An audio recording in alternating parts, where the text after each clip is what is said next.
this next season, that one, two, three of the guys on this coaching staff are kids that I used to coach when I did junior high flag football. All right, guys, let's go ahead and get started here.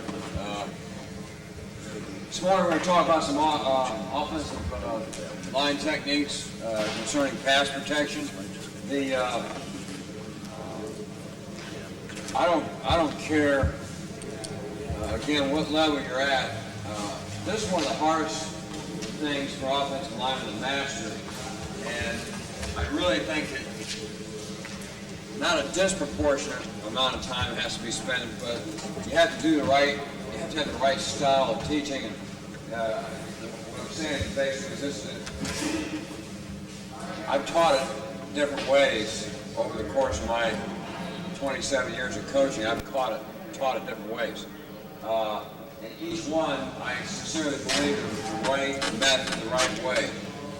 And as I got a little bit more into the throwing game, more, I went to Michigan State, Kansas, we threw about 40% of the time. When I went to Michigan State, we probably throw the ball almost 50% of the time.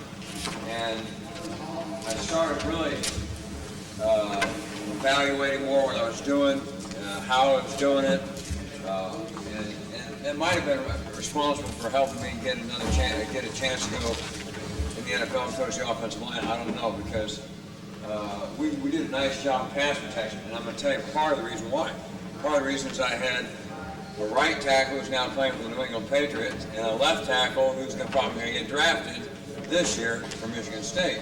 So all of a sudden, maybe I was a little bit better coach because I had better players. But the fact, we weren't giving up very many sacks, and the quarterback was, being protected. And the quarterback had a great year, and he's kind of an average quarterback. He didn't make it, but he had a hell of a receiver, a guy named Plexico Burris. He would throw it up, and Plexico would go chase it down. But anyway, some of the stuff I'll go over as we go over it. If there's something that, like technique-wise, and I think, last night we were talking about the pull techniques and those kind of things. That's really more what these clinics are about, is getting those techniques down where you can coach more efficiently. We can sit in a bar or a lounge or a restaurant or out here in the lobby or whatever and talk about different plays. And, I can talk about the power play or the zone play, but it might only concern a couple guys in here because they don't run the zone play or they don't run the power play, but a couple other guys do. Now, I talk about these techniques. These concern everybody. So, as we go through them, let's make sure you ask questions. I want this to be interactive. If you would like to get up and show me something that you're doing, whether I think it's correct or not, we can talk through it. But when I've laid this thing out, I worked kind of hard on this presentation because, like I said, when I do these presentations, one reason I take on these presentations is it makes me think. It makes me prepare. And too often times, if you don't get that opportunity to think and prepare, you don't do it. You end up watching a game on TV, or you end up, going to the mall. You just find something else other to do. Play golf. But hey, I take these presentations because I'll sit down for 3 or 4 hours and think about different things that need to be taught and how they need to be taught. And then if I think I've really found something, that I try to incorporate it. Okay? All right, fundamentals of pass protection. It's really important that your offensive linemen understand these things, okay? A vertical flat back. What are we talking about when we say vertical flat back? What does that mean? Anybody here? Yeah, like you're sitting in a chair, you got a back to a chair. Your back should be in this position here, okay? Vertical, okay? Now I'm bending my knees, but right now I'm just telling you, hey, the worst thing you can have for an offensive lineman on pass protection is this. Absolute worst. Okay? Worst thing you can have is leaned over. Now they'll lean over because they don't trust they don't trust their lower body, or they don't use a good bend in their knee. That's first thing why they lean over, okay? They'll put their hands way out here because they don't trust their feet. And we'll talk about some of these things as we go. All right, bend in the knees. Now these are not in particular order of importance, although I tried to put them there. I felt that if you didn't bend your knees too much, but you had a vertical back, that you could stay in a basketball position and at least screen a guy. You might get knocked back. You might get knocked back, but you can screen the guy off, okay? When you do like this, you're gonna lose the guy right away. There's an edge created. You change your center of gravity. So the first thing is that vertical back. The next thing is we're gonna try to bend our knees. There's a term that when we watch film and we're evaluating players, we say he's a waist bender. That means he doesn't play with his knees bent. If a young man doesn't play with his knees bent, you have to figure out how to get him to bend his knees, because that's absolutely the most critical part of pass protection. If he doesn't bend his knees, he can't move. If I'm up like this, when I move, the first thing that moves is what? Your upper body. So when that guy moves, if I don't bend my knees, the first thing that moves is my upper body. If I bend my knees, then the first thing that moves is my lower body. Okay? So what we try to do is we try to make him find drills that's a big part of the drill, is bending your knees. Okay? All right. Next part of it is an inside post foot. Now look, you can talk about pass protection all you want, but you better have him understand the importance of an inside post foot. When I say inside post foot, I'm talking about if this is my inside leg and hand right here, and that post foot which should be like that. So in other words, it's staggered. The inside foot should be up. Okay? That's the post foot. Now why is that? Because protection always starts from what? Inside out. And it's real important. Too many times, and I'm talking about this, we do the mirror drill, and the guy shuffle his feet perfectly square. That's not a mirror drill. That's not what I want in a mirror. A mirror drill should be mirror pass protection. When a guy moves this way right here, I should put that post foot on. When he moves back this way right here, okay, I think a mirror drill should be working your post foot. He moves back. I restructure my feet. He goes this way. You see how my feet that to me is what I want. To me is a mirror, because what you learn is you put your post foot on a guy. Post foot's your power foot. Your stagger foot is your weak side. So when a guy makes a move to the inside, we always want that post foot on, because that puts all that. It's like a post means post. Have you ever run into a post? You can feel the difference. A guy runs into me right here, like that, he feels it. When a guy runs into right here, it's a soft edge. It's a soft edge. Where do we want the soft edge created? On the outside. So the post foot is critical. The post foot is critical. Hands tight. Now, I brought up this one time before. I said, I want the hands tight. That means that, yes. Back to the post foot. Yes. You're switching your post foot based upon what the defense. Well, yes. Now, let me tell you something. In the mirror drill, I want him to work his post foot. You want to switch I want him to work his post foot. Correct. Okay? I'm not interested in him just sliding his feet parallel, because you know, they never do that. They never do that. Again, I always go back to, when do you ever want them just sliding their feet parallel like this? I don't want them to do that. I want them to be inside foot conscious. As a matter of fact, if you want to do the drill correctly, you tell the left guard to line up just like this and keep that post foot, but he can have penetration on the line to the what? To this side. He can never have penetration to the line to the right. That would be absolutely the best way to do the drill. The reason I make them switch the post feet, they don't do that very much. The reason I do it, okay, is because I want them to work their feet and feel the difference when they hit a guy, why they can stop a guy from crossing the line. When I got a post foot on them and I punch them, he doesn't cross the line. When I got a weak foot, he does cross the line, okay? Now we sit there and don't cross the line, stop with the punch. The punch has nothing to do with it. The punch is alternate to the footwork. It's alternate. So what do you teach your center if you got a side or you got a backer or Snap hand.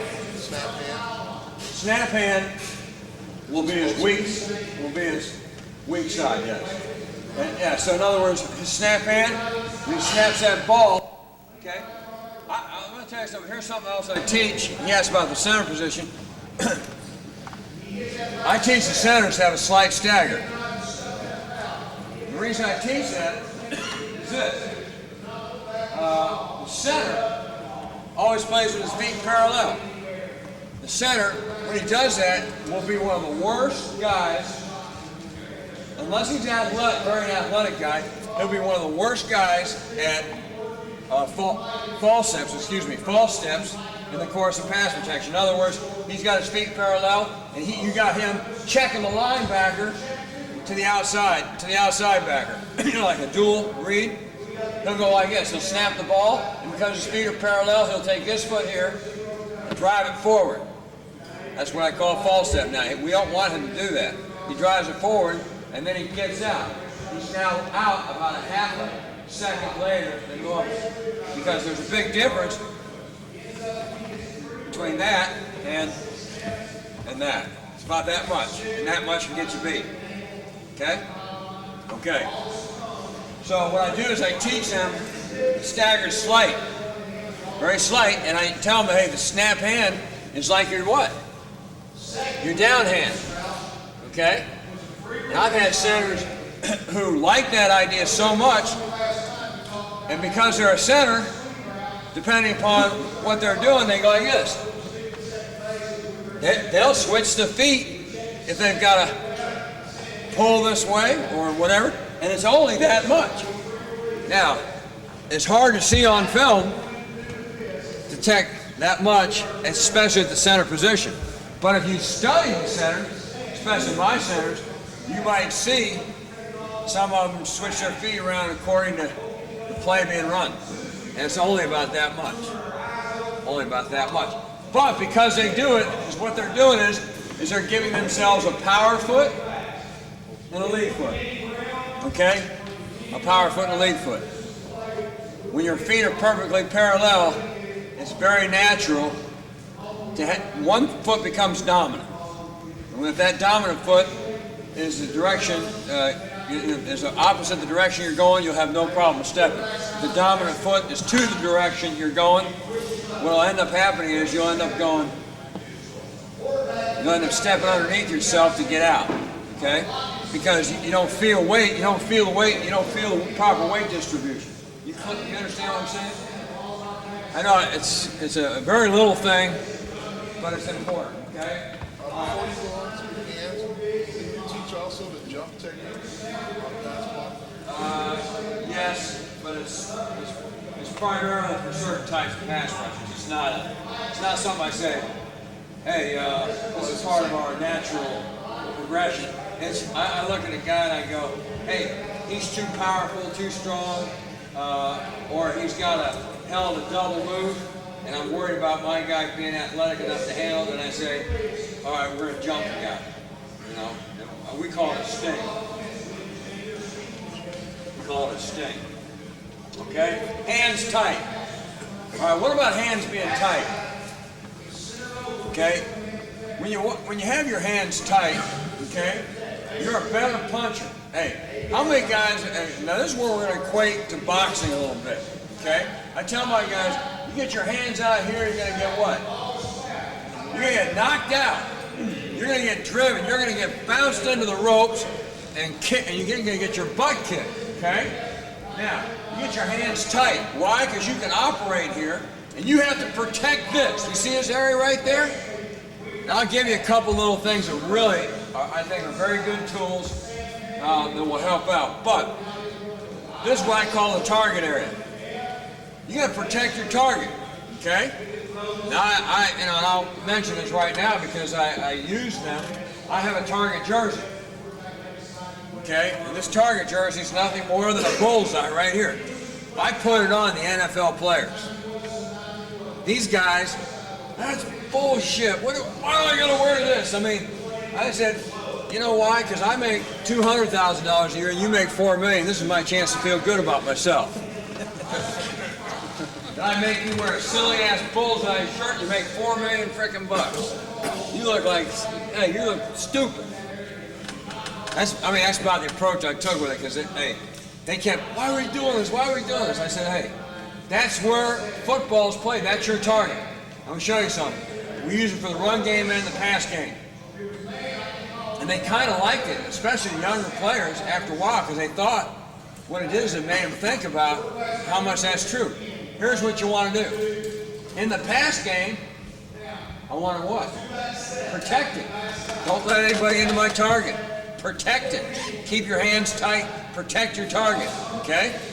In the run game, I don't want his hands there. I want to get that flat back so he can't get to my target right here. Okay? Keep that target here. Because if I open up that target here and those hands get in there, then he's going to stop my charge, my ability to come off the ball. So the target's protected. Now, I had a guy in Kansas when I first did this. I had a guy in Kansas who said, I'm having a hard time with it. I said, you are having a hard time. Because I said, you know what? I said, I'm taking the target jerseys off everybody but you now. You're the only one that's going to have it on because you won't protect your target. And he said, well, I don't know why I can't. I said, well, I don't know why you can't either, because I'm trying to emphasize why you should. So I got this great idea. I called his mother. I said, hey, can you send me a picture of yourself? Anything, Coach. How's my son doing? I said, well, I need it really, really bad. It'll help me coach him up on it. She says, anything you want, Coach. I said, okay. She sent a picture about that big. Okay? I went in the copier, blew it up 200 times. Boom. Picture of his mom. Went down to his locker, taped it onto his target. He said, what is this? Now, I didn't let him wear it out, because if I let him wear it out there, they'd have really pounded his ass. But the offensive lineman goes, what's going on? I said, put his mom on his target today. You're not going to protect your target. You're going to defend your mom. Because I know your mom's important to you. He says, I think I got the picture now, Coach. I mean, he was real serious. And I said, okay. And he did do better that day. But the point is, hey, I was trying to get him to emphasize, hey, how important it is. How important is it? It's real important. You can't play football unless you can defend this area right here. You cannot. What do we say offensive linemen should have their hands where? Inside. Why do you want them inside? Because he who has hands inside controls. They control the block. Well, the hands are in here. They control me on pass pro. The hands are in here. They control me on the run block. I don't want this area touched. Sacred. Protect your heart. Protect your target. Put a picture up there. Protect your mom. You know? Okay? All right. Hands tight. Now, first thing one of the pro players said to me, he says, hey, Coach, if your hands are real tight like this, they'll slap them out of the way. I said, well, I guess if you were to just leave them right there and let the guy go like this. I said, but that's what you got to be able to. He said, when his hands are like this, he's got it better.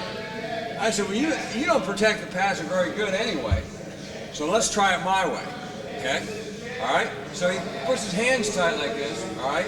And he's so worried about the minute the ball snapped, he'd go, I mean, he would put him back out. So it's another thing I use, and I go over, just some handcuffs. You just take some old rubber inner tube tires, and I'll put them on and twist it around, and there they are. And now guys can just get them in a preset like this, give them a snap, get them to pass protect with their hands tight.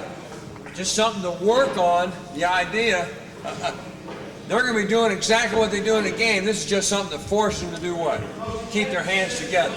Okay? Rather than me saying, keep your hands together, keep your hands together. Now, I could go invest in what? 10 pairs of true handcuffs. That might be the idea right there. Although, for a couple of those guys, I wouldn't want to unlock them. But, hands tight.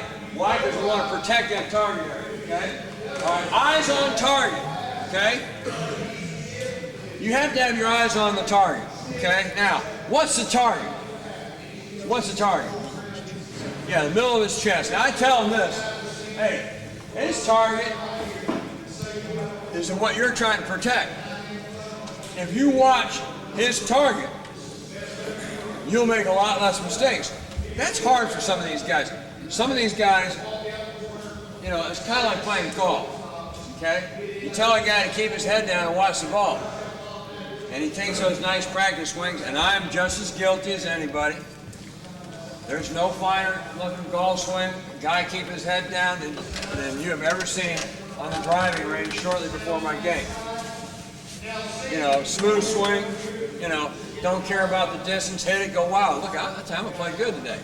The minute I get on the first tee box, my buddy hits one out there about 275, I go, son of a bitch, I'm going to hit this. Forget about all your what?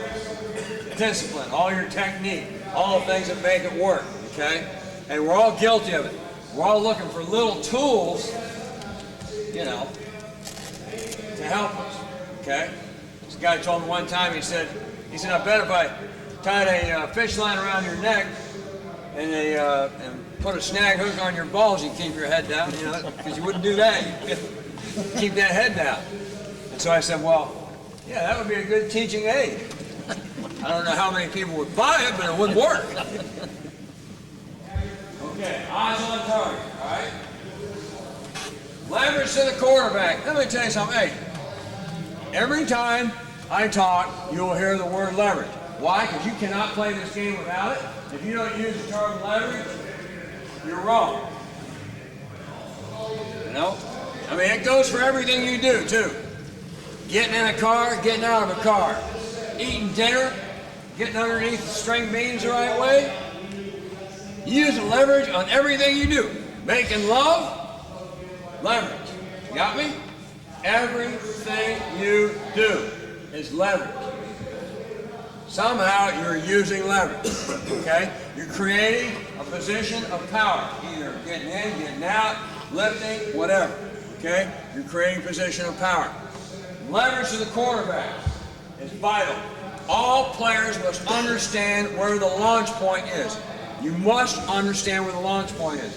And that is, I'll tell you something, that's amazing. I don't, everybody has a different way of skinning a cat. When I first got the Lions, they asked me in an interview, they said, how do you call your three-step? And I said, well, we use scat protection, scram protection, auto protection. We have about 5 or 6 different protections, and I said we use these protections when we want to throw a three-step using that type of protection. We say quick scat, quick auto. That means what to the line? It's a three-step. Still the same responsibility, same assignments, but everything's it's a three-step drop now by the quarterback. Okay? We use the term quick. Most teams just say, well, our three-step games are 90 games, or our three-step games are, 100 game, whatever it is. The reason in pro football we use so many different protections is there's so many different blitzes that we know what protections handle what blitzes. And so what we do is when we throw three-step, we don't want the quarterback hit. And we can probably make the game a hell of a lot more complicated than it is, because you could probably just gap protect and get away with it and run three-step drop. You probably could. But I think it's because we call it professional football, we think we got to add 9 more protections so that we can justify why I get paid and why the players get paid and why everybody else gets paid, I guess. But I don't think sometimes it's quite as hard as we make it, okay? And I think you do the same thing in college, too. And I'm sure in high school, too. After you put it in your system, you go, oh, now I got my system in, I'm going to add this, because I'm going to be a smart football coach. Hey, the key to being a smart football coach, Coach Mason said this, and it's so true. It's not what you know, it's what they know. Because we will know a lot. We will attend the clinics, we will study the film, we will evaluate, but it is really not what we know, it's what they know. Find out how much they can know and do it damn good. Don't try to inundate it with as much as you know. Because I'm going to tell you something. The more they know is good if they execute it well. If they can't execute it, it doesn't make a damn bit of difference. But the most important part of this, what I'm talking about here, is they have to know where the quarterback is throwing the ball from. In other words, they must know to keep leverage to the quarterback. So in other words, if I'm the tackle, left tackle, and I'm pass protected, and it's a 3-step drop, then I'm going to, and I got a guy to my outside, then I'm going to kick off a half a step. I'm not going to get deep. Why? Because I'm going to keep leverage to the quarterback, because I know the quarterback, and I don't care if the guy takes a wide rush, because I'm just going to put my hands on him and punch through him and drive him. Or I'm going to take, Coach said in this particular deal, I can take a short settle step and attack the guy because it's a quick game, and I want to keep his hands down a little bit. But because I understand it's quick, I understand how to protect the quarterback better. Because I understand it's 5-step, I understand how to protect the quarterback better. Now, some people are going to get in here and talk to you sometimes about 5 and 7-step drop. Okay, let me tell you what I think about 5 and 7-step drop. Hey, you can go 5 steps, you can go 7 steps. I don't think it's that important for the offensive lineman to know whether it's 5 or 7-step drop. I really don't. You got to protect the quarterback. You got to get to an intersect point. You get the intersect point, you protect the quarterback. Hey, the difference is about that much. It's not a lot of difference. Okay? Because what do you tell the quarterback to do when he feels pressure? Step up. If you got a quarterback that drops and doesn't step up, the problem's with the quarterback. It's not with the offensive lineman. The problem's with the quarterback. What you want to be able to promise your quarterback, your offensive coordinator, your head coach is this. You can drop, get to that point, and you can step up and step up and step up. That's what you can tell them. Because we are going to keep leverage to the quarterback. We are going to protect the inside of that pocket. And anybody that threatens will threaten to the outside, and we'll try our best to push them out by. Your job is to field pressure and step up and step up. And even if you don't, get a natural rhythm of set, don't see it, step up. Why? Because that's where the pressure is going to be. Why? Because that's where we're going to allow it to be. We're not going to allow it on the inside post foot. Inside post foot is going to be there. It's going to be there. Okay? Not going to allow it. All right? Now, we're going with that premise now. And I'll cover a few other things here. All right, no edges. Okay? Now, this doesn't really hold true for for tackles. Tackles are going to have edges by the nature of where they line up. They line up on the outside, and the guy's going to take an edge out there, okay? All right, and he's not going to be able to keep the guy from getting an edge, is he? What he's going to have to do is get to an intersect point and pick him up. But for the center and the guard, we try to tell them, no edges. No edges. And if a tackle has a 5 technique like this, I don't want him creating an edge. Like backing up and like giving him a double edge. I want him now to set into him, into a cover-up position, favoring the inside eye, okay? But get to a cover-up position. Why? Because if he's covered up and there are no edges, there is no rush. If there are no edges, there is no rush. The guy's got to literally come through you to get to the quarterback, which is the ideal thing. If there are no edges, there is no rush. Okay, now, like I said, that's not true for tackles, because tackles, what's my man here, Jeff? Ray can get out here. He can be lined up out there. He's already got the edge by alignment. Now, how can I take that away from him? It'd be simple. Right when I get down here like this, okay? You're going to set 24, 55. I go like that. I wonder what he would do. What the shit's he doing? Would he walk out farther? Because if he did, it'd be ideal, wouldn't it? He'd be about, 35, 40 feet from the quarterback when the ball was snapped, you could probably at that point go ahead, take a shot at him, see if you can get him. You know? You understand what I'm saying? I used to tell offensive linemen all the time when we're blocking the ISO, okay? When you get up there and that guy gets out wide, what happens to you? You go to step here, and what happens now? Your ass is where? In the hole, so he collisions you. That's really not what I want. I said, so if he's out there, hey, what I used to do is tell him, hey, just, that's why I thought it was always important to have what kind of a stance, a preset, and then a snap down. The reason why, a preset and a snap down allows you to adjust your split on the cadence. You know what I'm saying? So if you say, I'm like this, you go, set 35, and I see a guy out there, and go, set 35. I can actually step out 3 yards, and now what are you going to do? Go ahead and step out. Okay, it's okay to have my ass in the hole now, because the hole just got about huge. You understand me? I used to coach that a little bit more.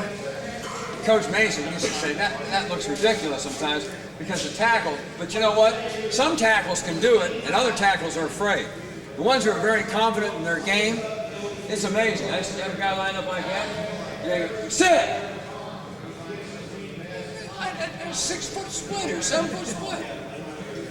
And Mason go, that looks stupid. Somebody's going to come inside. I said, yeah, but until somebody does, he's been told his whole life. Line up 2 yards outside the tackle's outside shoulder. Line up 3 yards outside, you know. Line up on his outside. It's amazing. They move, I can, you know. Hey, coach, he's on the sideline. I'll be out of bounds. They do exactly like we asked them to do it. They do. And I guess only the smart ones understand, well, you know what? Since you got way out there, maybe I'll get inside here. You know, but then you never see that happen. Okay, all right. So I just want to get to a cover-up position. So if I'm going to be a guard, and Rich is my 3 technique like that, he's a wide 3. Well, I've got to take the edge away. I got to be careful about stepping lateral, because if I step lateral, what happens to my post foot? It disappears. So what I want to do is, I'm going to get a little bit of depth and keep that post foot. And I'm going to get to a cover-up position. And that's why the wider they get, keep the post foot, keep inside, get to a cover-up position. Having a little bit of depth is okay. It's okay. It's not wrong. That's where a lot of guys get confused sometimes. Now, if it's 3-step, quick game, we really don't want to get depth because they'll get in the throwing lane. So now, I'm sitting here like this, and coach says, well, you know, don't give up your post foot, but it's 3-step, where I really got, so what I want to do now is I'll take a short step right here, like that, put my toe right in, and block them almost as if it was a run. And let me just say this. In the 3-step game, the Lions last year were sacked probably 17 times in 3-step draw. Not last year, the year before last. Before I got there. I straightened out the 3-step. We got sacked 1 time in 3-step, and I'll tell you why. Quarterback like this.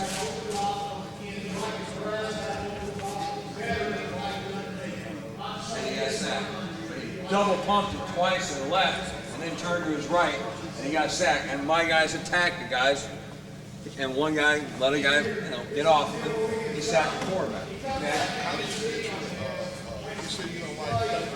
How do you get to the end now? Drive block. Drive block? Drive block.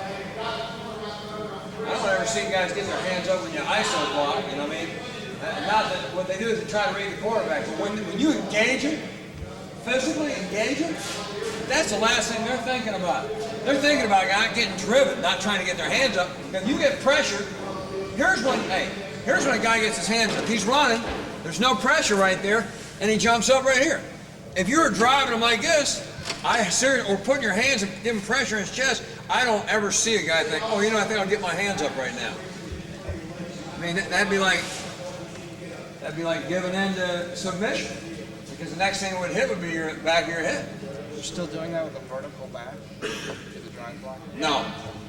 On 3-step, on 3-step, and that's where I say, you have to be a little careful. Yeah, we're gonna punch and keep that back vertical if we're already in a cover-up position.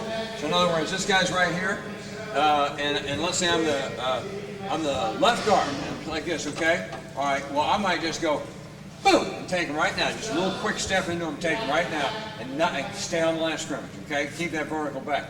But if he gets out a little wider here, like this, and I'm sitting there going, well, hey, I can't. Coach doesn't, he knows that, well, I know it's 3-step, I'm not supposed to be kicking back as a guard. I take him at the line of scrimmage as a guard. Tackles can kick back, what did I say, a half a step. Boom, that's all they can kick back, and then they got to stay there, okay? Guards, I don't want them kicking back at all in 3-step. In 3-step, you're taking the guy now in a cover-up position. If he's in front of you, you take a short step and take it, okay?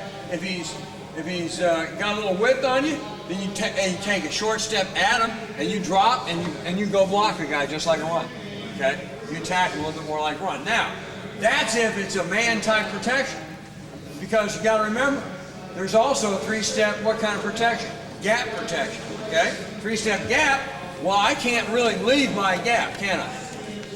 I can't leave my gap, so I step my gap, and I hold the point until something looks like it'll show my gap, and then I attack it, okay? So my basic thought is this, is that if you're manned up, in other words, your 5 offensive linemen have the 4 down in the mic, all right, or the 3 linemen buck, and you understand, the 3 linemen and buck.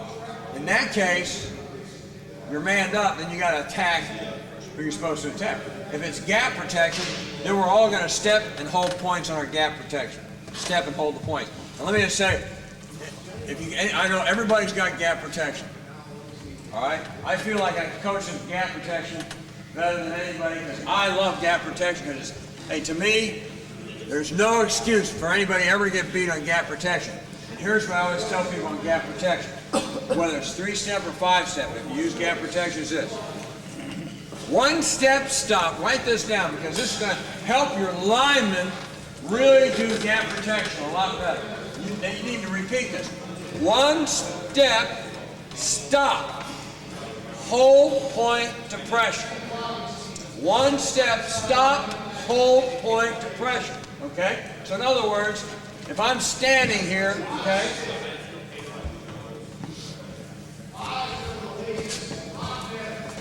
let's say that guy right there, he's the nose guard, and he's shaded my side, okay?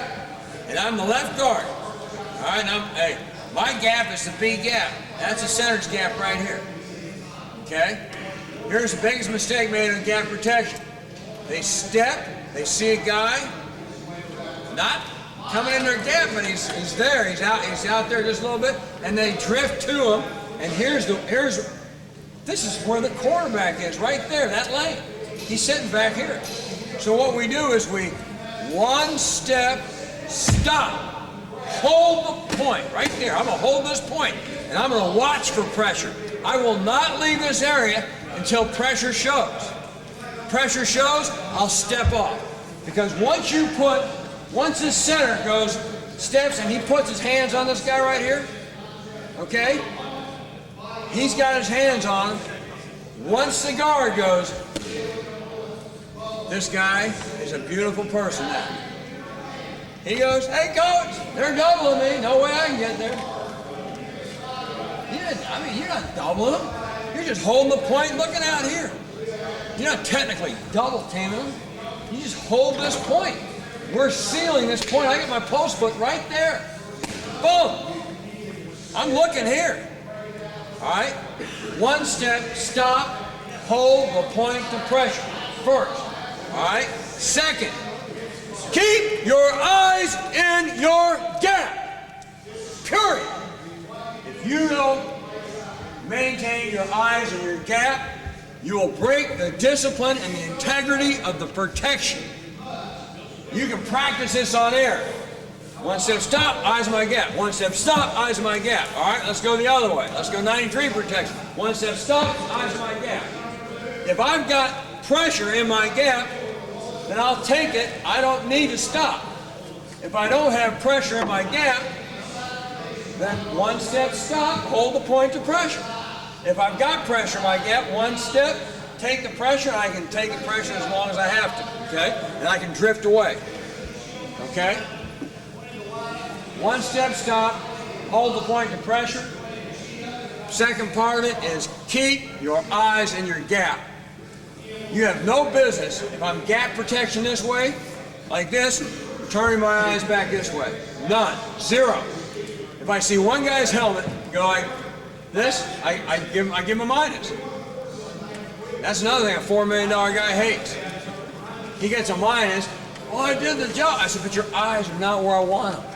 Because I'm going to tell you something. You're going to do this, put your eyes here, and that guy's going to run a stunt or X move in here, and this guy's going to come running in here, and you're never going to even see it. Because that's your gap. That's your gap. You've got this taken care of by the post foot and that hand right there. Just keep it there. It's as strong as you got. Hey, you got a little bend in your knee? I challenge the guy to get through there. 300 pounder, 400. Hey, Siragusa, come on, man. You got it? I mean, hey, it's not an easy thing to do to attack a guy's post foot and get him knocked back. It's very hard. And if I weigh 275 pounds, I got a bend in my knee, and I got that post foot right there. Hey, it'll be like this, get me back. But if it's like this here, that thing will explode out of it. Okay? All right. Now, let me tell you something about punching. All right.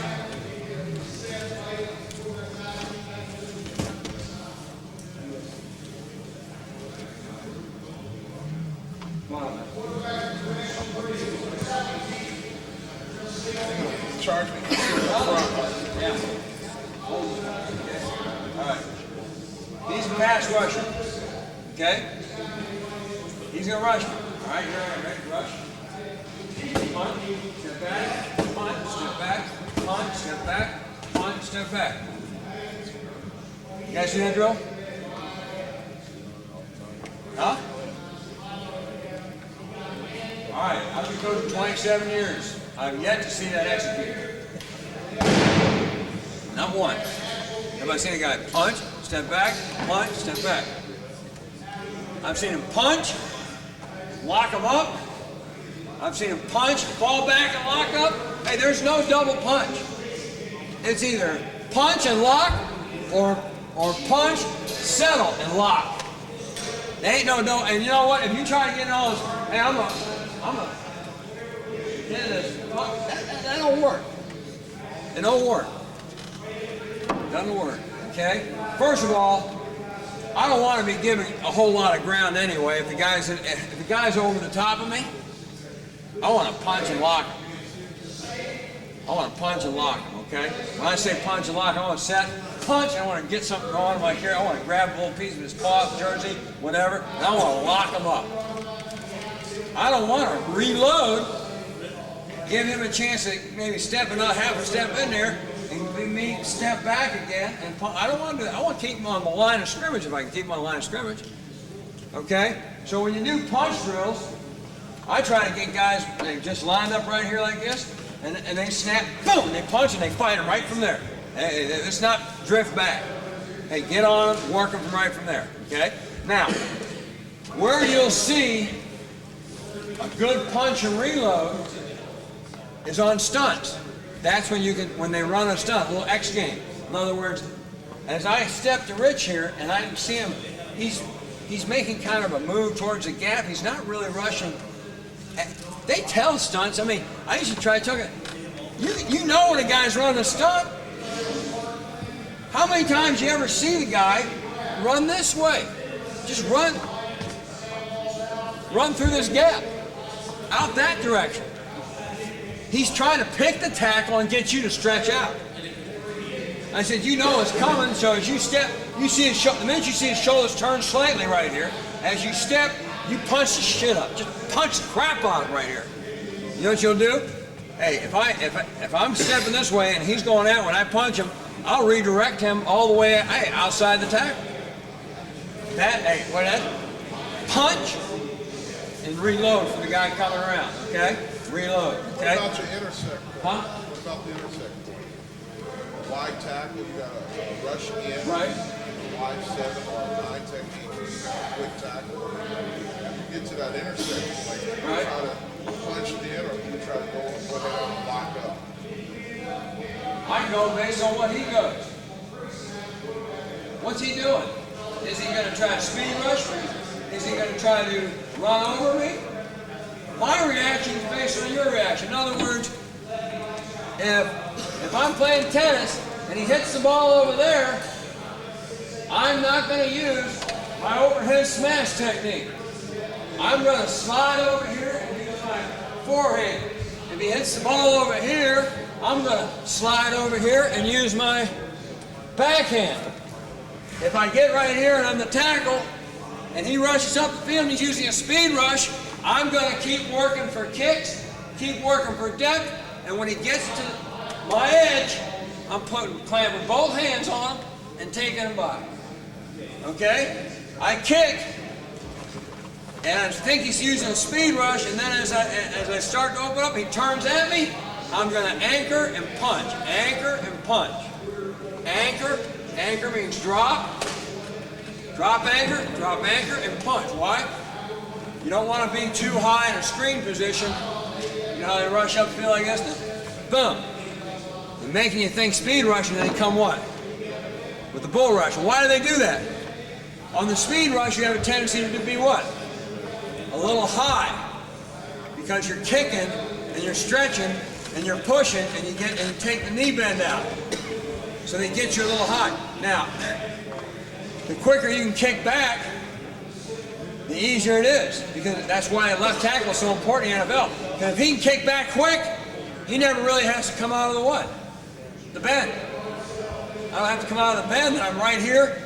Boom, I take it on the bull. Want the speed, I take it to the outside. If I'm late, a little late, I'm high for the speed, but I can get you. I can turn and get you and ride you. Okay? If you go to bull, I'm in frickin' trouble. Because you're going to hit me, and, you know, if I'm massive like Aaron Gibson, you enter a different time zone.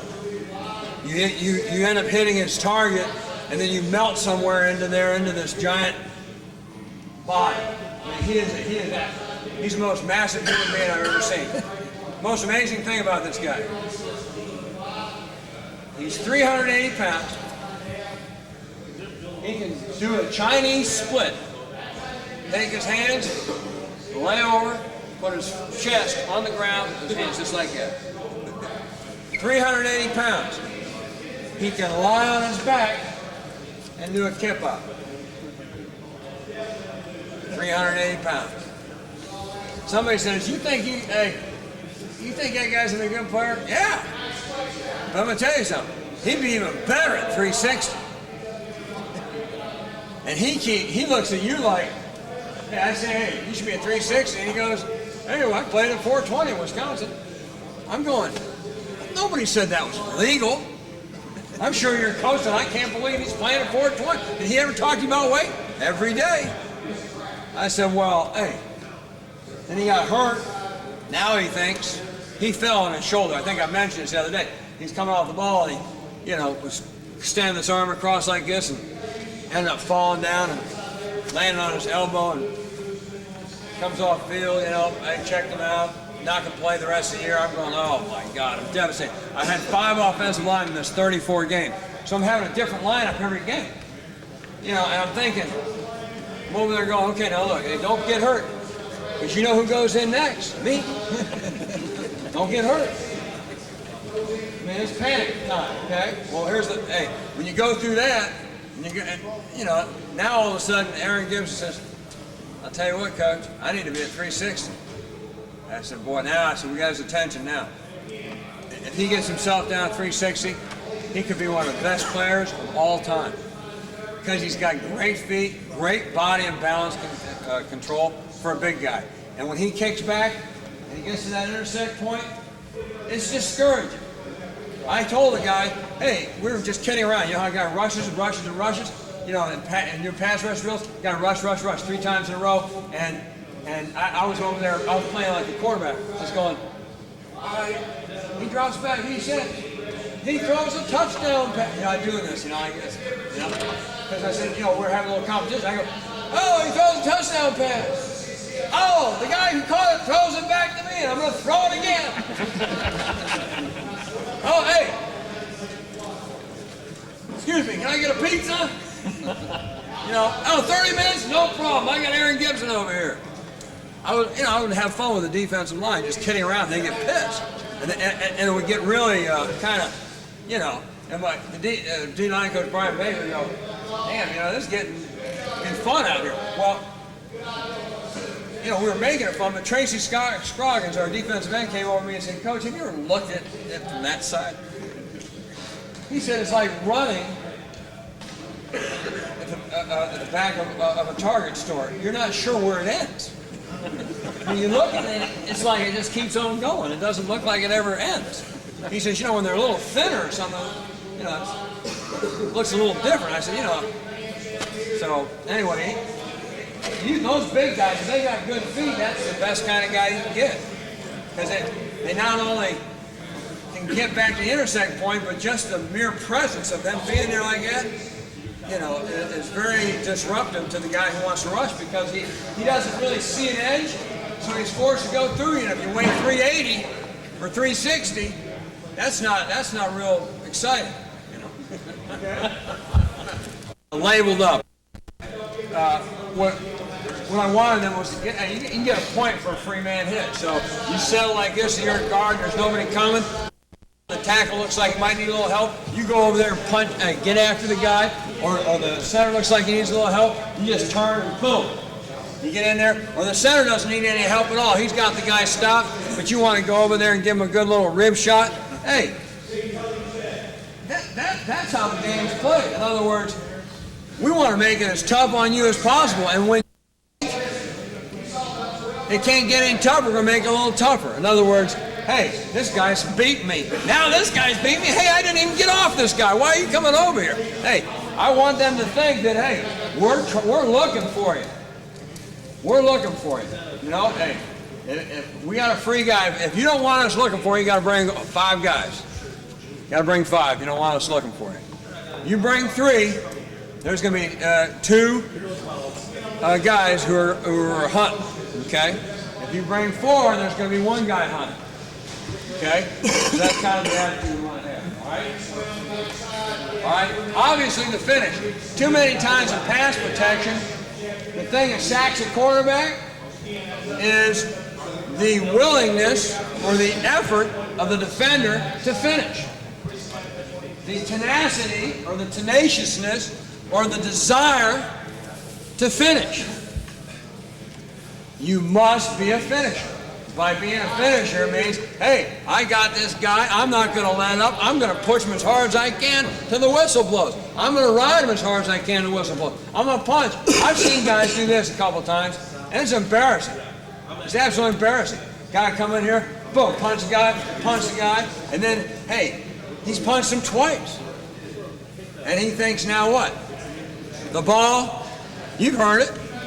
I thought they threw the ball because he threw it last time we ran the play. He threw it 1, 2, 3, it was gone. Well, I said, you know what? Hey, you block and you block and you block and you block and you block until some official says, hey, I told you got to stop on the whistle. You understand me? Yes, sir. That's how you got to block. You got to block. In other words, okay. We're boxers. We're fighting. Okay. Ding! Sorry, didn't mean to do that. You understand? Huh? It's not the first time you're going to hit it. Oh, at least I didn't hit you with a pot and pan like you know why. Exactly. All right. But you understand? I mean, there's a psychology to the game. I mean, you're not supposed to, stop. Oh, looks like the ball's getting thrown here. Ease off, big boy. No, that's not how it works.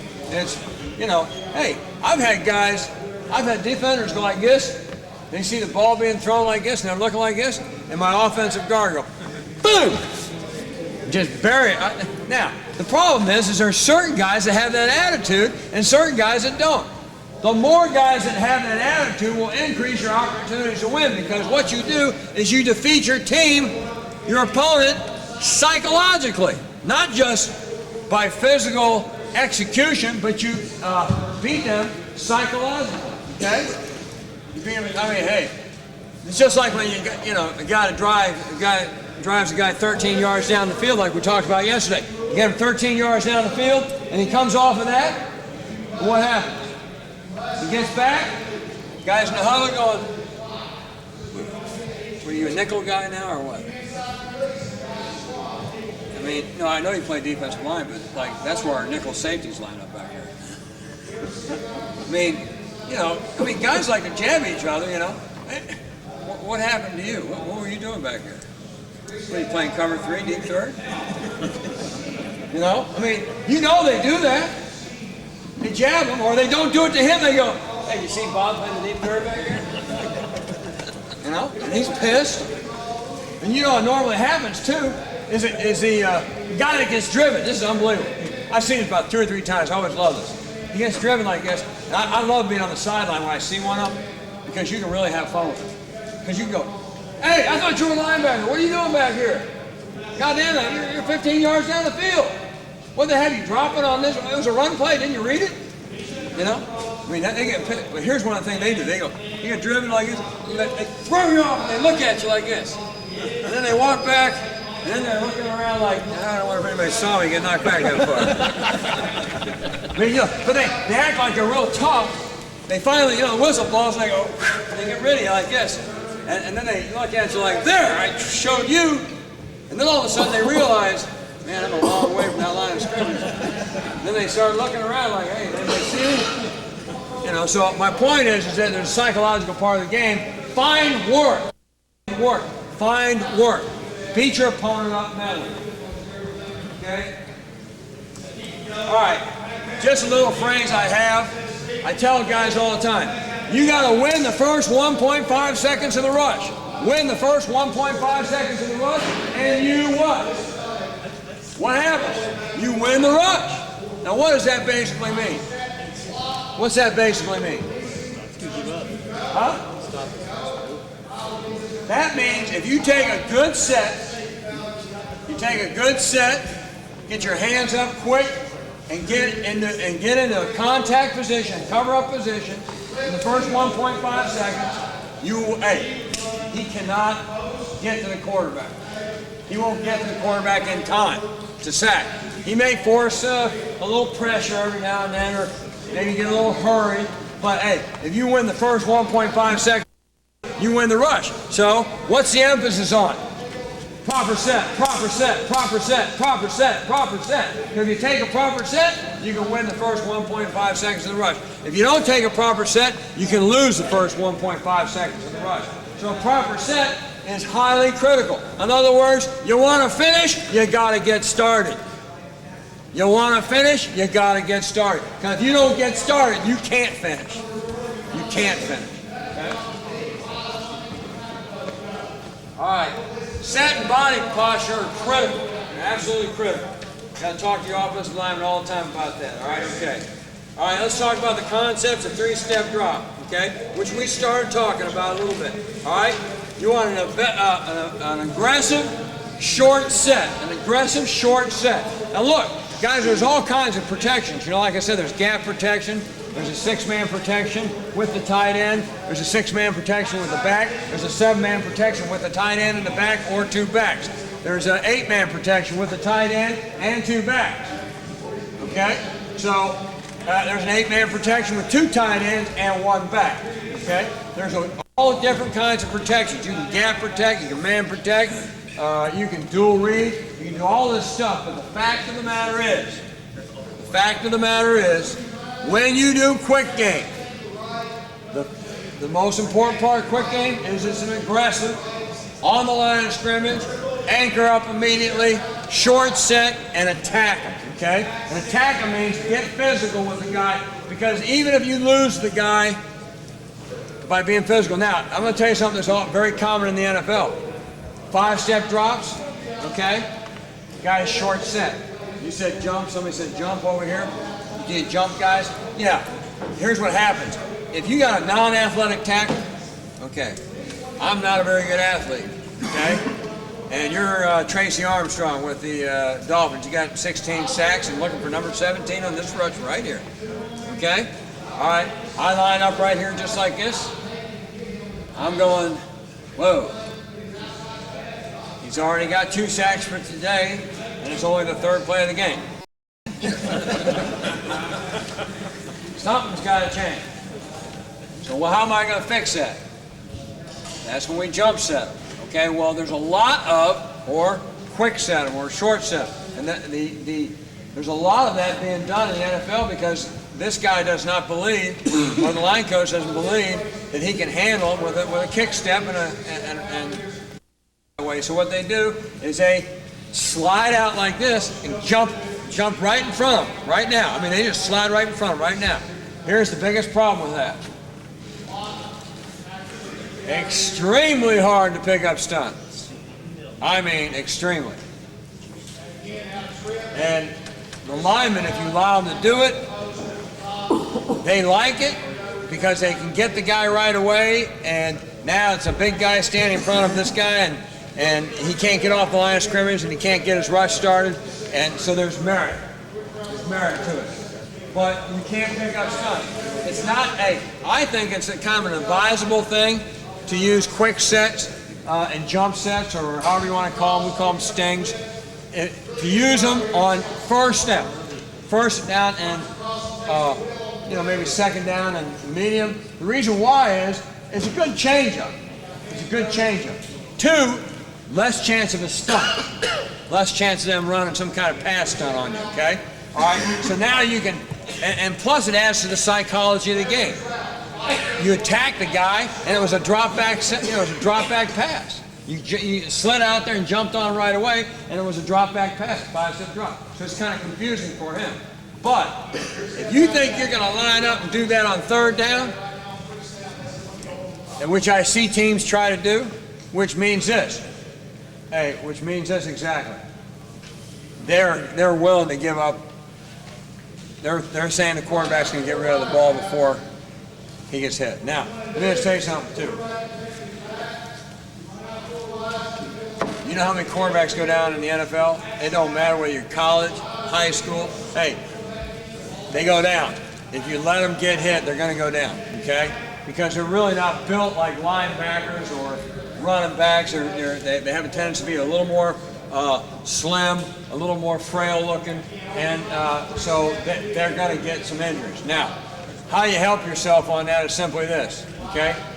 I don't care what level I'm at, the gun is going to be in. The gun. You know why? They can let them all loose. You snap the ball, I can catch it, drop step. Nobody can block, not a single guy up there. And I got a chance to get rid of the ball. I got a chance. Might be a small one, but I still got a chance to get rid of the ball. Okay? If I snap the ball from here, and you got to sprint back there, 5 steps, and they miss somebody, I got no chance. I got none, 0 chance to get rid of the ball.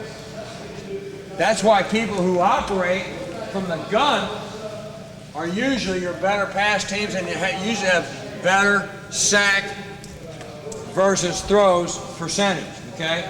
The reason why is the quarterback can get back there, he can catch the ball, he's already looking downfield, he can feel it better, he's not catching and sprint and trying to turn and get his feet set, and then, and there's a lot of other things going on, okay? So what I'm saying to you is this, is the gun is critical to protecting the quarterback. It is. It's critical. It's critical.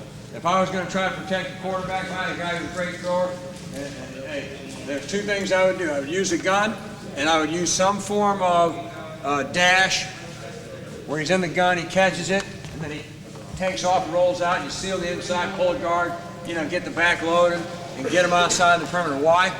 You want to talk about reduction of stunts? You want to talk about reduction of the amount of things you can get? You want to talk about keeping your quarterback healthy? Those things keep your quarterback healthy, okay? Keep your quarterback healthy, all right? Emphasis, 3-step drop, short step, snap out of stance. Every time we talk about doing pass protection, we want to snap out of our stance. the quicker we can get our hands up to our target, the quicker we can get our eyes on their target. Our hands must get to our target, and we must get our eyes on their target. As quickly as we can get that done, the better. As quickly as we get it done, the better. All right?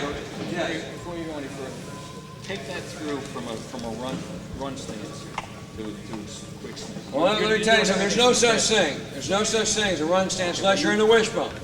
If you're in the wishbone, there's a run stance. If you're in any other kind of offense, you're throwing the ball 40% of the time, then I don't believe there's a run stance, pass stance. You got to get into what I call balance stance, and that's the way it is, okay? So, hey, it's this right here, okay? All right? And it's boom, just as quickly as I can do. They see that? Close foot stays here. Hey, all I'm going to do is take a short step. Now, if the guy was lined up on the inside of me right here, okay, and I was doing 3-step drop, it'd be boom. I'm actually going to step a little bit what? Up into the guy, and then set that post foot right there, okay? You were setting before like there was a pass Like I was set. off you didn't have your hand down. No, I know. Well, hey, I was just trying to figure out if let me tell you something. you were suggesting that you have to. I want to tell you something, just so you know. Okay? All right. I'm 50 years old. I look 40 and I act 25. But my body is 50 years old. You understand me? Okay, when I get up in the morning, shit hurts. Okay? Gotcha. All right. I was just trying to figure out. Hey, when you don't see me in a snapping out at 3-point, hey, it's a task for me to get in a 3-point stance. There's a lot of things I did at 30 that I don't do anymore. You want to name a few of them? Already know. Okay. All right. So coach, I waved goodbye to 50 a while ago. Yeah. put your guards in on the center's ass and the line. Huh? Put me in the feet. Oh, where the guards set? All right, the guards, I tell them to line up 1 inch off the center's heels. And if I got a long, my guards, the kind of guards I like are 6'3", 6'2", 6'4" guys. So sometimes you get a guy who's a long-waisted guy, I tell him to go ahead and get back a little farther. But you can kind of gauge it.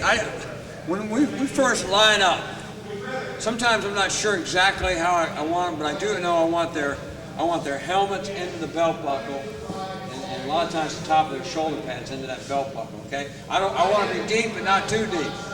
Deep but not too deep. If you're too deep, then you got to actually step up on everything for pass protection. You don't want to get in a position where you're so deep that your center has to kick back violently to get to that even plane. Okay, you want to. Hey, the center ought to be able to snap the ball and settle 1 step back, and everybody be on the same level.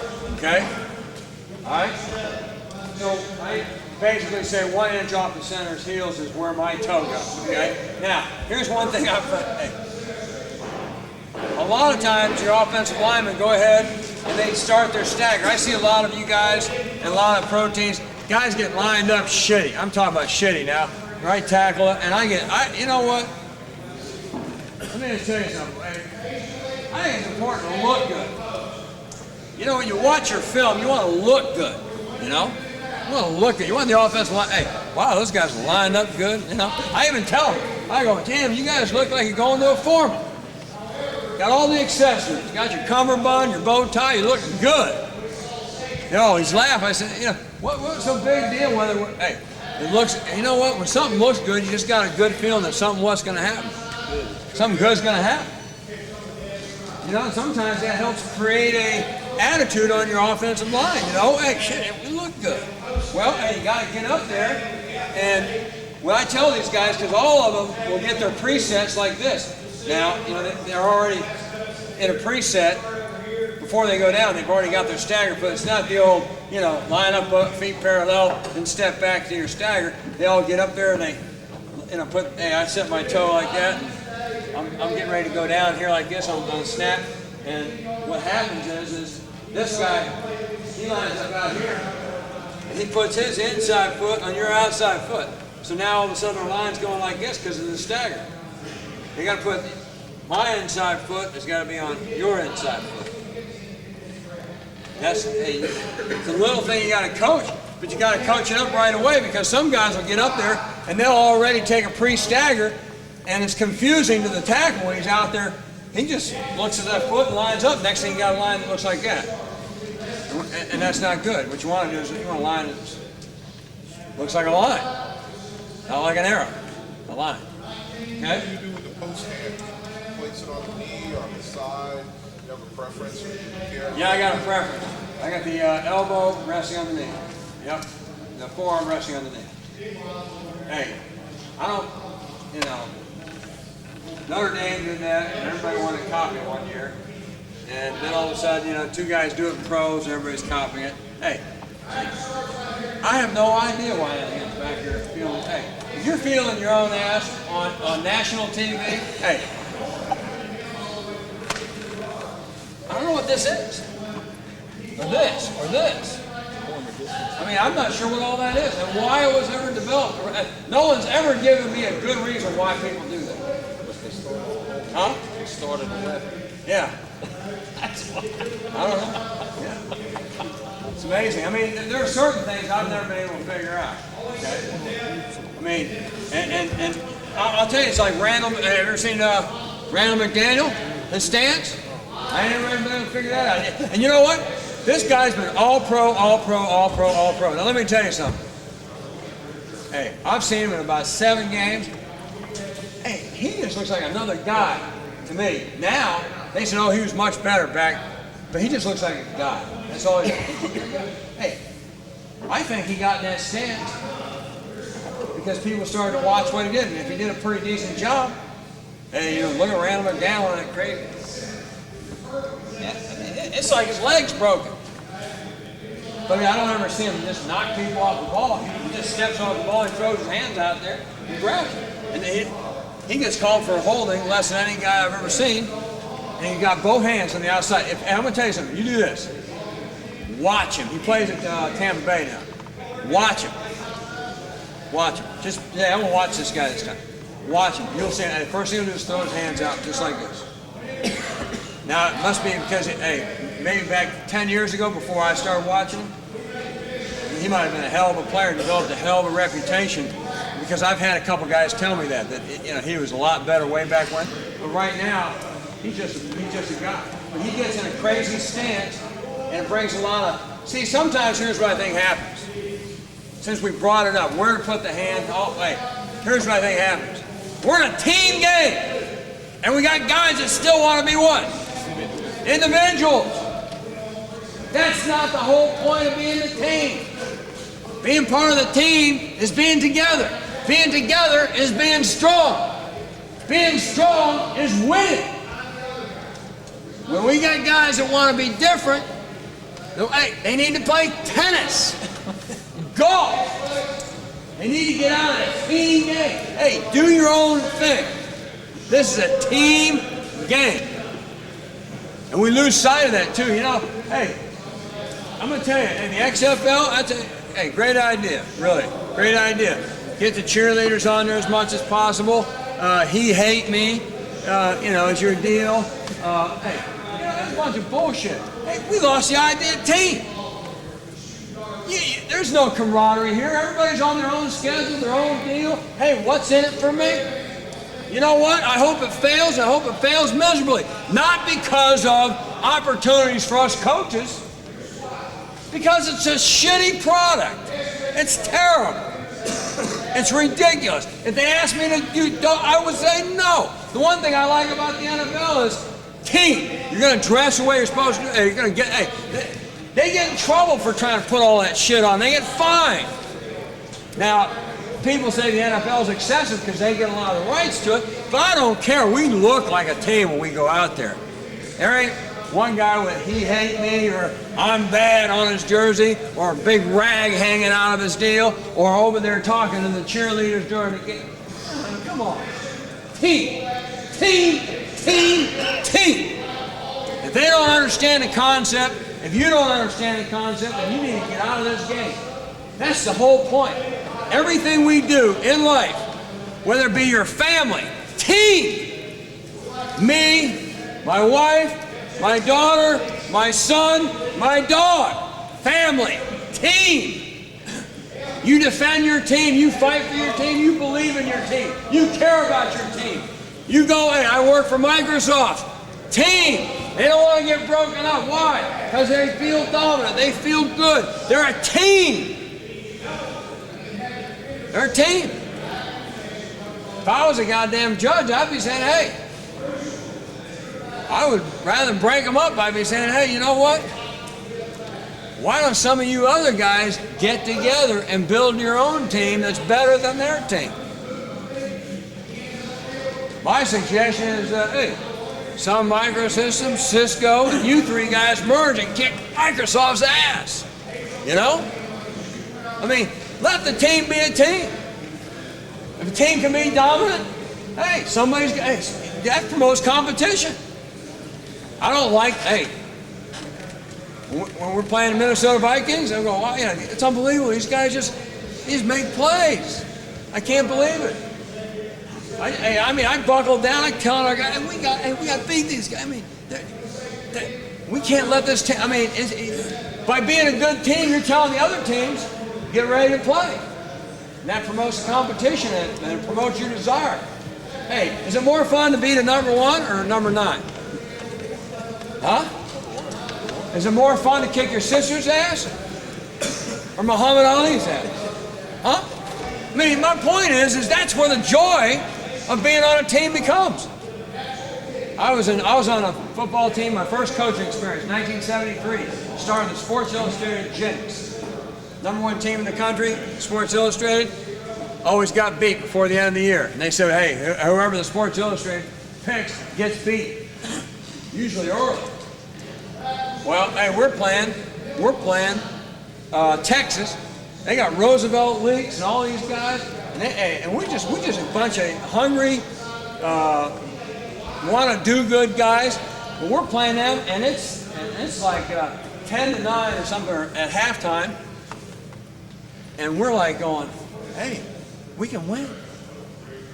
We're playing at our play. We can win. We didn't think we could win, but we wanted to go out and play hard. We now thought we could win, and we were so hungry, and they were sitting there going, Jesus Christ, we're number 1 in the country. It's opening ball game. We're down 10-9 on the road. You know what happens? It scores like I want to say 15 to. I'm trying to remember now. It doesn't make a difference. We're ahead by like 4 points. Okay. They got the ball with less than 2 minutes to play. They run an option and pitch it to this kid. I'm standing on the sideline. I mean, we are so into this game. Everybody is. So into it. Guy runs the sideline, starts down the sideline. There's nobody to catch him. He's running for a touchdown. Less than 2 minutes to play, he's going to score a touchdown from 60 yards out. He's running like this. We got 3 guys running right behind him like this. Only one thing is, their guys faster than our 3. That was evident when he turned the corner. But they're chasing him. Hey, they're chasing him. They haven't given up. Here's what happens. He's running like this. You remember in the old days when they had those big old flaring hip pads? He's running like this, and he takes that ball, and it hits that hip pad. His hand comes back here, and it hits that hip pad on the way back. And the ball comes out of his hand, falls on the ground. That's unbelievable. The other 2, right behind him, I'm watching them right on the sideline, they run right by the ball. No! It's right here! The 3rd guy fell on it, and we won the game. And I thought, you got to be kidding me. That's how we won the game? That's how we won the game. Because we never really gave up, because we hung in there, because we played like a team, because everybody said, we got a chance to beat the number 1 team in the country.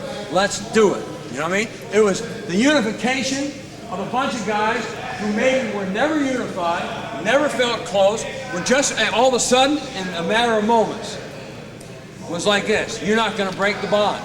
And yeah, we did get lucky, but that's what good teams do. They get lucky. Okay? All right, let's get back to this 3-step stuff. Here we go. Do not get around. Maintain leverage to the quarterback. All right? We talked about all that. All right? Let's talk about 5-step. Emphasis is on control. Emphasis is on control and getting in a cover-up position. Emphasis on control. Okay? Snap out of stance. Cover up, no angle. All right, you gotta be. You gotta be more aware of angle awareness. Okay? And this is preferably for the tackles more than the guards. Although I'll show you a stunt real quick that really kind of. I mean, and I'm embarrassed to say, maybe it was because I was a little bit of a rookie, but Tampa Bay did it to us, and I mean, it kicked our ass. They sacked us 7 times. 7. 3 of them off of this one right here. And I was so frustrated because I was trying to get them to step out there quick to get the guys, but we were having a hard time doing it.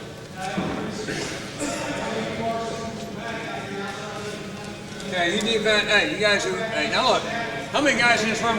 How many guys coach defense? All right. Hey, now look. Don't go tell everybody this stunt because all you're gonna do is cause a lot of problems for the offensive guys. So just use it against the 1 or 2 teams who want to beat all year, and then say, hey, I don't know, they lined up the wrong way. Okay? Because see. Offensive coaches get fired when they can't pick up this shit, or they lose their jobs and they have to come out here and do clinics. Got it? Okay, here it is. They put their defensive end, or actually it's defensive tackle. Here, I got a little too low. He normally played a 3. He lined up here, like this. Their defensive end lined up there like that. And that was Marcus Jones. He's pretty good. Okay, that is number 99. You know who number 99 is? Tampa Bay. That's, hey, Warren, I look like I'm pregnant, Sapp, okay? Who does not play pregnant. I mean, he's unbelievable. He got a big old belly. He walks around. I have never, hey, he's got great quickness, great desire to play the game, plays hard. Hey, he's unbelievable. All right, he lines up right here. So now, what does Coach Ruel say? What do I got to do? Us 2 are blocking these 2. What's my first thing I want? He's going to do what? He's going to kick to the intersect point for him. Okay? Fading with a little bit of leverage. Okay? Fading with a little bit of leverage, but trying to get to the intersect point. Okay? All right? He is going to now have to do a little bit of the same thing. He can't step lateral, so he's got to kick a little bit like a tackle does, which he doesn't normally do, okay? But he kicks, all right? Let me tell you what they did. What do you think this guy did on the snap of the football? Did he drive to the quarterback? Here's what he did. On the snap of the football, he attacked the tackle. That tackle was going back, and he's reaching for the tackle, I guess. What?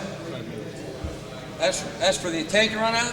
Oh, no, that's That's all you got left? It's not all I got left.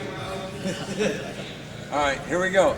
He's kicking back. All right, he's kicking back. All right, now I'm going to tell you, this is very important. You understand this.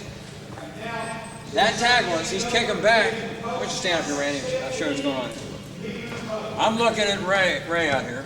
All right, and this is Warren Sapp. They actually kind of look a little bit like. All right, you're a little taller. Okay. Anyway, I'm the tackle. I'm starting to kick back, and he's doing like this. So he's coming right at me. What do you think I'm thinking? So they're running the stunt. They weren't running the stunt. He was attacking me. I think they're running a stunt. So my guy says, oh shit. Coach Ruel says, this guy never works to me without them running a stunt because the quarterback's over there. So what he did is he went, and the end went, shoo, right straight in. He went, I guess he saw it, and he thought, oh, here it comes. He's coming here, and stop and going underneath. You understand what I'm saying? They thought that the pick stunt was coming up. The pick stunt never came. Guard, he's shuffling out there like this. What'd you let him go for? Well, he was right on top of me. I thought he was coming to me and we were pass off. So I said, no. I said, hey, look, you got to ignore this guy. You got to ignore him. You got to look out here. Don't worry about it. So he kicks on the next time. Boom. He feels him again. he's putting his hand. Got beat again. Same stunt 2 times in a row. Coach Ross. Coach Ruel, can I talk to you for a second? I'm like, oh my God.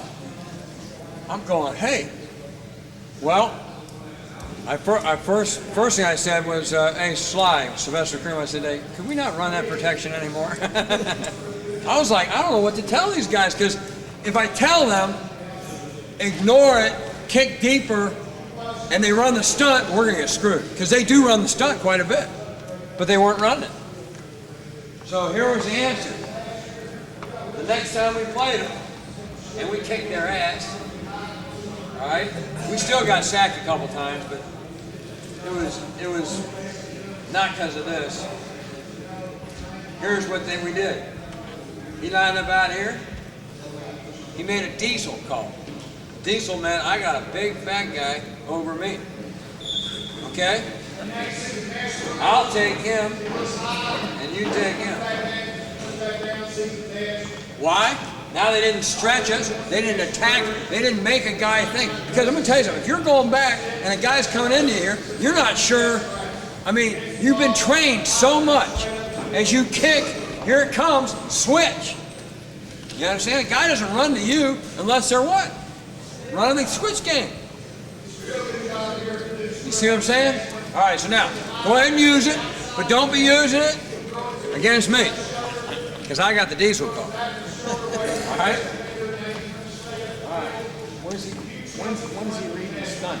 Huh? Backing up, right? The guard's backing Yeah, up. the guard doesn't see the stunt. He doesn't. All he sees is he's kicking. He sees this guy trying to work the tackle, and he's looking, but he's going to take the first thing it shows. So he's got his hands like almost on the tackle at this point, and the tackle. Oh, let me tell you, it's so critical that the offensive tackle keep his eyes focused on the outside end at all times, period. He can't be worried about this in here. But when they do is when, and I forgot to tell you, here's how this guy rushed. This is probably what kills him, okay? Here's how he rushes. Marcus Jones gets lined up like this, and he goes 1, 2, raise up, and boom, boom. Why'd he raise? Yeah. 1, 2, raise up, come underneath. 1, 2, raise up, and keep going. My guy just went, oh, here's a ticket to the quarterback, tell him I said hello. Yeah. Not real good.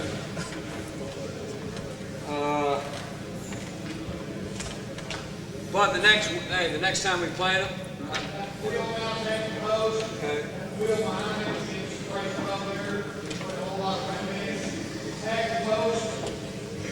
Okay. All right. Remember, okay, short intersect points, right? Gotta get your intersect points. Okay. Trust your sets. Here's what I'm gonna tell you something. You gotta keep telling your tackles this. They're the ones that are the worst at it. They gotta block the outside rushers. Here's how they all want to do it. The reason they do it like this is because they don't believe in their feet. They don't believe in their feet. Their hands come out and they don't believe in their feet. You got to kick with your hands in tight. It gives you a better kick, 1, and 2, you're in a better position to punch. You're not going to give up your target on a bull rush, okay? So trust your set. And here's what the thing is too. Guys look at the guy out there, you know, and he looks skinny. Yeah, he's got a little tight ass. He's got sleek legs. Looks like a gazelle. All right. Hey, coach said, "Wow, he's really good." Okay. So now I'm going into the game, and I don't feel too good about it. Hey, you don't need to coach. You don't need to tell your player. One of the pro linemen told me, says this, say, "How come you never say anything about the other team's guys?"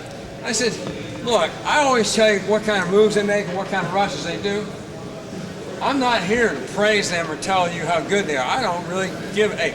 All I know is if you take a good set, you'll handle it. If you do this right, you'll take care of it. You got to coach and promote confidence in your players. Do not talk about the other players. Hey, talk about your players. You can do this. You can be good at it. You're the one that's going to beat this guy. Boom, boom, boom. Hey, I'm in your corner. I'm your guy. I'm the guy that's going to help you beat this guy. Hey, you can do it. These techniques work. Don't say, oh, I'm telling you what. This guy's, whoo, man, you got your hands full. What's that tell? Hey, now, he might take, hey, if he's a good player, he might say, well, I'll show you, coach. But if he's not a real good player, you're hurting. You're hurting the guy. Okay? Okay. Drills used, 5-man set drill. I'm just going to go over a couple things right here. I'm going to tell you something. Hey, this is some of the stuff you guys need to, stuff that I think is good to work on, okay? You shake both ways. All 5 guys get lined up. You shake both ways. Now what you do is that those guys will attack the line of scrimmage. You go set, hit, and what they do is everybody, if the guy's on my inside half, I take my inside post foot, cover him up to the inside, okay? If I'm on the right side and he's working to my stagger foot, then I'm gonna work to the cover-up position, okay? Work to the cover-up position, keeping the inside half, inside post foot up, okay? All right? So you can work this drill with everybody going. Here's what you want to concentrate on. You want a quick set, tight hands, and a punch. Quick set, tight hands, and a punch. And good body posture, which means what? You got to have that inside post foot up, and you got to have your knees bent, okay? All right, then you get head up. When you get head up, you got to assume that it probably might take a little bit of a, it could take an inside move. So what are we going to do? Saddle step with the inside foot. Just a saddle step. You don't need to jump inside. If you jump inside on a head up, what's going to happen? You're going to create a what? You're going to create an edge on the outside. Don't create edges. Hey, it's head up. That's ideally exactly where I want you, right there. So just take a little saddle step just to the inside in case he does what? Makes a quick move to the inside, you're in perfect shape. Just a saddle step. I'm not moving. Watch what happens. Boom. Okay, it's not this. Don't lean, don't tilt, vertical back. Back always stays vertical. You're playing as if you've got a rod right down your head through your spinal column and it's in the ground. It's like you're on a merry-go-round. That's the way you are. You're never like this, ever. You get like this, he makes a double move, you're done. Keep your body balanced.